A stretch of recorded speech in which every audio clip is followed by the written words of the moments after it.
Hello, good afternoon on a beautiful, beautiful sunny Thursday afternoon here in Rhode Island. How is everyone today? I'm so happy to be here. Let me just do a quick introduction of myself to those of you who aren't super familiar with me. I am Galen App, the Style Sherpa. I help people create change in their life by showing them tools they can use to become more confident to create that change. One of the tools that I have created is around releasing. So I wanted to talk a little bit about releasing because it's a really important skill to start honing if you aren't really good at it or you haven't really done it before, don't really understand it. I wanted to sort of go over some of the basics today just to sort of tiptoe you into the whole art of releasing. So, what are some of the things? Ooh, talk much, Galen? What are some of the things that we need to release at different times in our lives? So, there's a variety of things, like a whole host of them. But let me just go through a small list just to sort of give you an idea of what I'm talking about when I say releasing. So we can start with relationships, right? So relationships on many different levels. So you have relationships that are ending, as in if somebody is divorcing, there's a breakup in the relationship, or even if you have a child leaving the nest, that is a relationship that is ending in its own way. Not necessarily that it's leaving, but a child, when they leave the nest, is a very big thing. You can also have to release behaviors that you are exhibiting in certain relationships, and whether that's in romantic relationships, familial relationships, mother, father, sister, brother, that sort of sibling kind of thing. Also friendships, and then social groups and business relationships. All those relationships can have things energetically and actually that sometimes need to be released. So whether it's the person themselves, the relationship itself, or something around that relationship. Other things that might need to be released. So around your your job, what you do. Maybe you've lost your job recently. Maybe you are no longer happy in your job and you want a change. Maybe you're dissatisfied, or you want a different position. You thought you wanted something and now you want something else. Another area where we need to release are our dreams and our goals. Sometimes a dream isn't going to happen for whatever reason, and we have to let it go. Or what we thought we wanted, as we've gone forward, we're realizing, maybe this isn't what I wanted. Maybe I want something slightly different. So even a shift in your dream is something that needs to be released and something that needs to be acknowledged. Other things that we sometimes need to release are habits of security, as I call them. So whether it's smoking, drinking, unhealthy eating, thought patterns that make you feel safe that maybe have been put on you by other people throughout your whole life, or controlling ways that you have. Maybe it's codependent ways or people-pleasing ways. All of those things are areas in which we might need to release something. And I bet if you think hard enough, something has gone, I think I do that, or I know somebody who's done that, or I have needed to do this. So those are just some of the areas that might need releasing. And so now I want to talk about a couple of signs to let you know when it might be time for you to release. Because sometimes if you haven't actually gone through the process of releasing something, you don't really understand. Like, how will I know? How will I know when it's time to release something? How do I know when it's time to take that shift in my mindset? So 3 ways that you can identify that it's time to release old behaviors and patterns, coping mechanisms, regular behaviors. They might not work so well anymore. So things you are so used to doing, inherently this happens and you do this, and it always just did what it needed to do. those things all of a sudden might not be working, and they don't feel as good anymore. They don't feel safe anymore. It makes you kind of like, it feels weird, like you sort of entered a strange another dimension. Like, what is going on? Maybe I'm just in a weird place. I'm going to go take a nap. Another way to become aware that you're ready to release something is you actually become aware of your discomfort as you're reacting. So when you react to something, and all of a sudden you're looking at yourself, going, "Ooh, I'm not sure I care for how I've reacted to that." That was a big one for me over the years, is realizing, oh, I don't like that feeling. What's going on here? I have always acted like this, but all of a sudden it's bothering me. I'm aware of how I'm feeling. You're kind of at a loss for how to respond, because you're like, but I've always responded like this and now it's not working and I don't actually know what to do. And the third way that you can identify when it might be time to release something is you are actively grasping. And I'm using that word purposely. You're grasping for something to relieve the discomfort that you're feeling, because all your coping mechanisms, everything you used to do, all your safe little spaces aren't working anymore. And so you are just like, dear God, give me something, anything to make this feeling, this uncomfortable feeling, go away. Those are all big things to pay attention to, and it's one of the reasons I have created this art of releasing, because letting go of beliefs and behaviors, it's scary, and it can make you feel very unbalanced and untethered.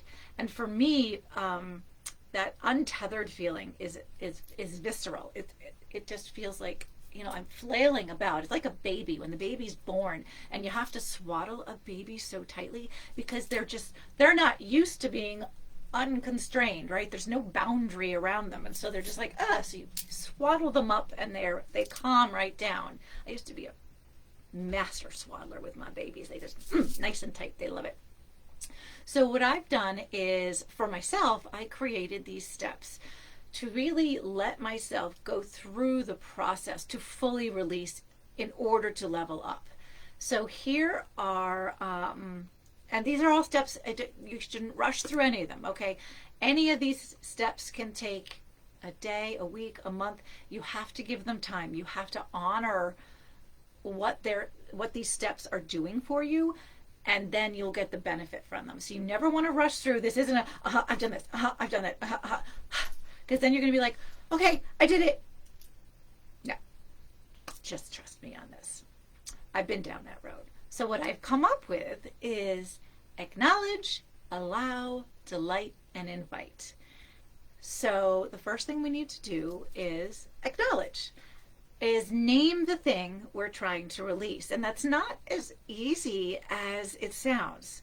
You're like, oh, well, I just want to release this discomfort, and I want to stop doing this, or I want to stop doing that. And sometimes it takes a little more sort of self-discovery to figure out what it is you're truly releasing, right? So you want to acknowledge it, and you want to say it out loud or write it down and say, I am ready to release this grip that I have. I'm just going to use the example of a child leaving the nest, right? So this is going to be my story. I'm going to tell you in a little bit, but that's the example, is that I need to release that.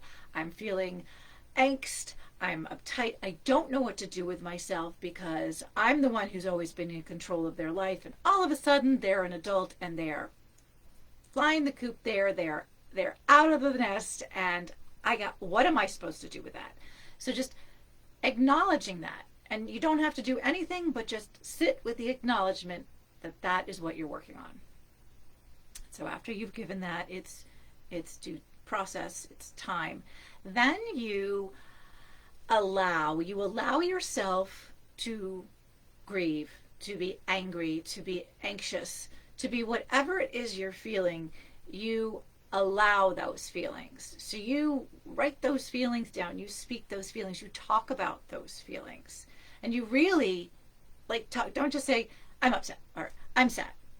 Okay, you're sad. You're sad. Why? Well, I'm sad because I'm going to miss seeing their face every day, or I'm anxious because I'm no longer going to be the one telling them when it's time to go eat something and when it's time to make sure that they get their homework in, and I'm not going to be able to do any things, and I won't be able to know what they're eating or who they're hanging out with. I've lost all control. Allow yourself to feel everything that you are feeling. It's really important to not tuck down feelings, to just push them away, because when you ignore them, if you think they're gone, you're wrong. They will come out at some point and some other time, probably having nothing to do with that, and it's going to cause major chaos in your life. So it's really, really important to acknowledge these feelings and allow yourself to feel them. Your feelings are your feelings. Even if you don't want to feel them, that's how you're feeling.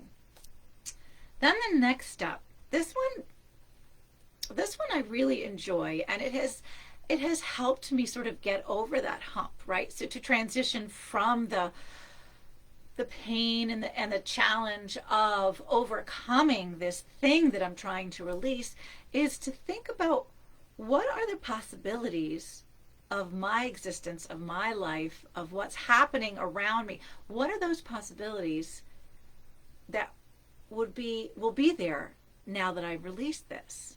Right now that I've said, I'm uncomfortable, this is weird, it's not working, and I'm going to release it. What do I think might be possible? And just sitting in that sort of visionary state and imagining an interaction with someone, and it's a better interaction, or knowing that I could be happy and excited for my kids as they venture out, and look forward to hearing about their journeys, and sort of delighting in that next step and what it's going to bring to me as well.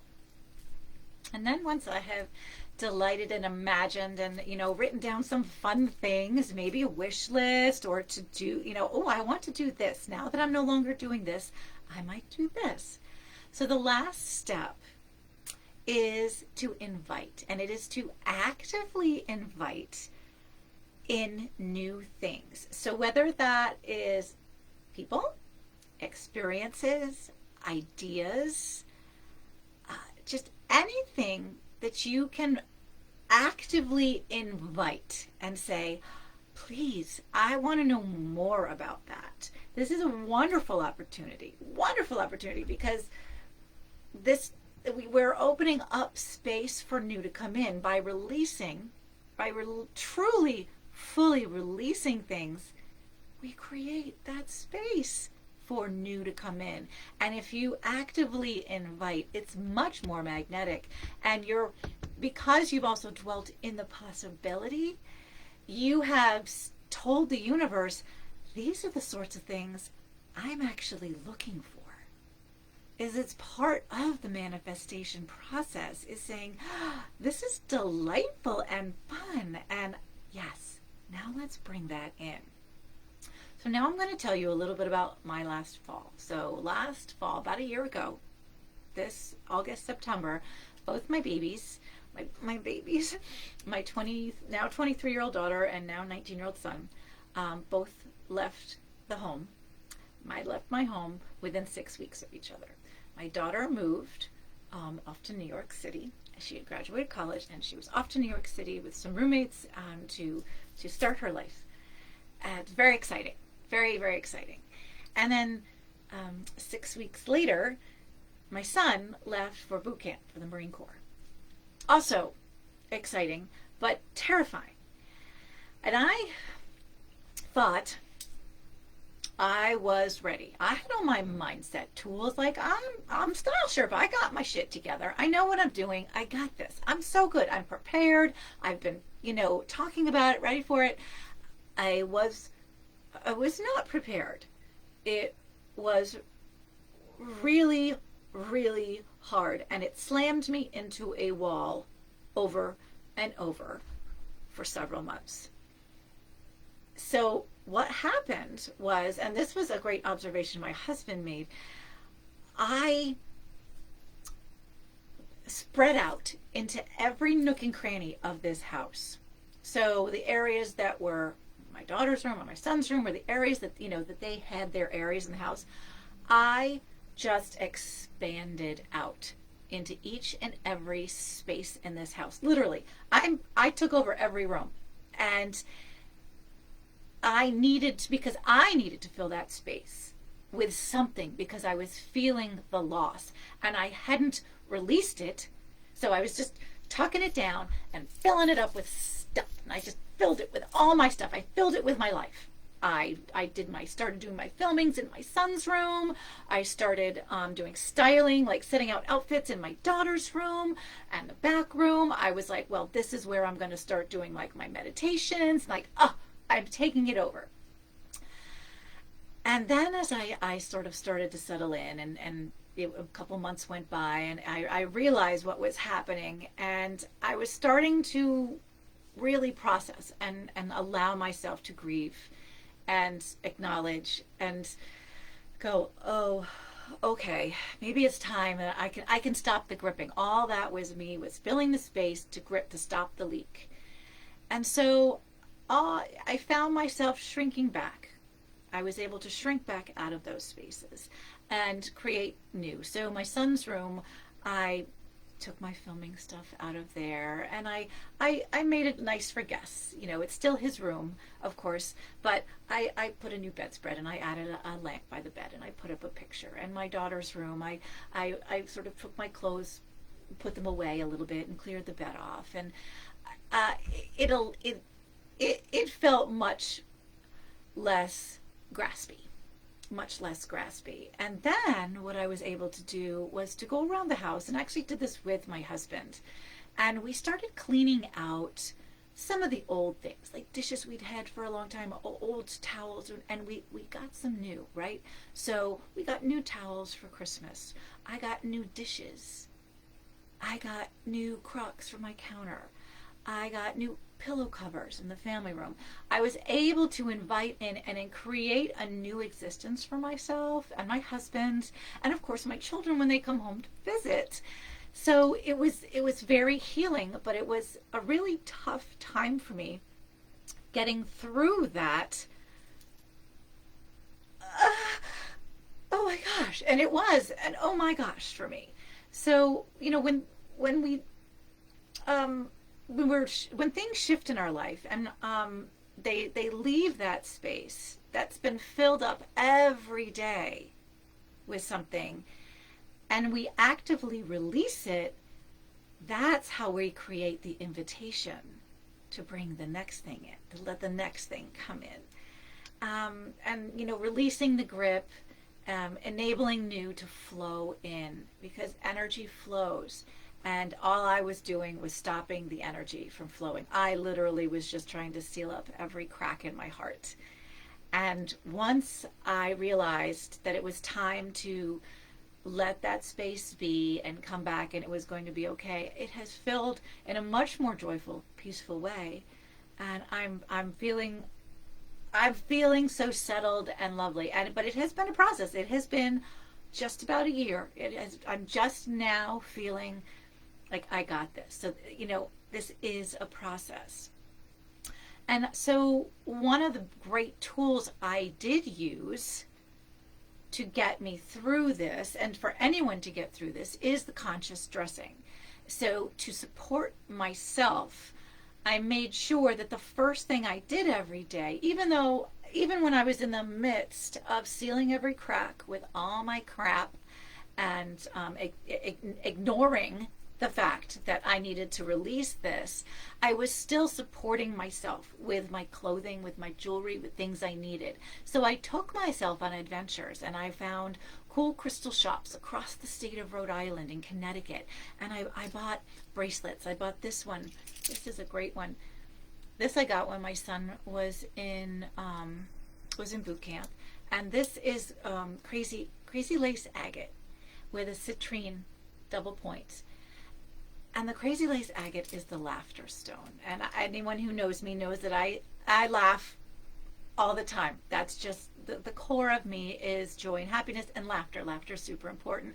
And I found it hard to laugh once both kids had left. And so this stone reminded me, this bracelet reminded me that it was okay to laugh, and that my kids would want me to laugh. And it gave me some support, and I pretty much wear it almost every day. Although I have found that of late, some days I forget to put it on and go, oh, I didn't put my bracelet on, but like, that's okay. It's okay today because I'm going to laugh anyway. And to wear colors that made me feel supportive, and clothes that made me feel like it was okay. I was armored up in a way without keeping away. You know, I wasn't keeping people at bay. I was just allowing myself, oh, hello, I'm going to say hi to people. Hi, Stacy and Michelle. Oh, thank you, Michelle, and my bookcase too. Yes, I know my best friend helped me with my bookcase. She's such a blessing in my life. I love her so much. So my conscious dressing. Sorry, sparkly squirrel. Here I am back to it. Sparkly squirrel. So using my conscious dressing as one of my biggest mindset tools. So what I also want to say about release is that release is not a one and done thing. And I know a lot of times we think, oh, I did it. I did my thing. I got over it. I'm good. Let's move on. And that can be true. But it also, and usually is more common than not, is that it's going to come up again at a different level. And that may be a year from now, 2 years from now. At some point in the future, you may be like, oh my gosh, I'm feeling that thing again. Why am I having this response? I released this. I did all the things. But what you need to know is that this next time it's coming up, it's not coming up. You've released the top soil, right? And now you're sort of getting down to the next layer. And that's coming up because you have made space for the next level of your release to come up and work through. And it's not the same thing you're releasing, and you're also not the same person releasing it.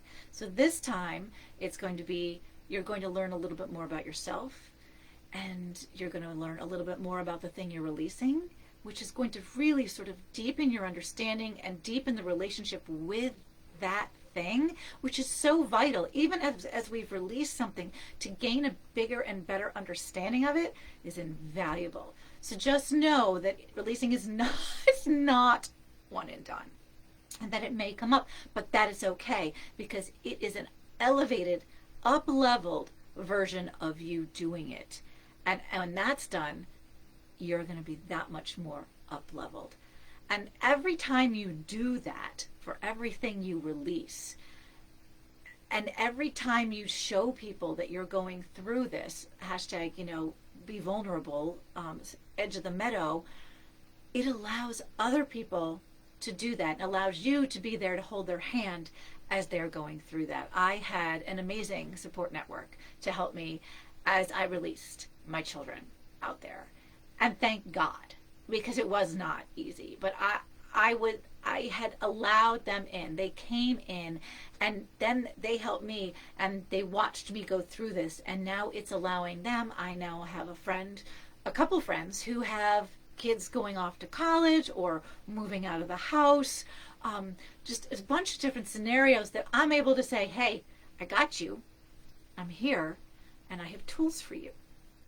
So it's a wonderful healing tool. It's one of the many tools I use in my Sherpa Ascent program with my clients, and it's so nourishing and nurturing, and it allows you to grow and feel supported. And my number one thing is to show people how to become more confident in themselves, to trust in themselves so that they can support themselves while they're going through it, and then allow other people to help them, and then help others. This is the circle, right? This is the infinite back and forth, and this is just the ongoing how we're just supposed to exist together. And so if anybody has any questions for me, I'm going to check the comments and see. Oh no, I'm making Michelle cry. Oh no. See now, all right, I need to hug. All right, I'm sending you a hug. I'm sending you all hugs. I get you. I hear you. Let's talk conscious dressing. Let's Let's go through this together. You're not alone. I love you. Oh, I know this was a hard one, but this is hard and it's so necessary in so many ways and points in our life. So if this resonated with you, or if you think it might resonate with someone you know who's going through something like this, please feel free to let me know. We can share it, have it shareable, and just spread the love, my people. And I'm looking forward to next week. I've already got something fun coming for you for next week. So enjoy sitting with the idea of releasing. Acknowledge, allow, delight, and invite. Namaste.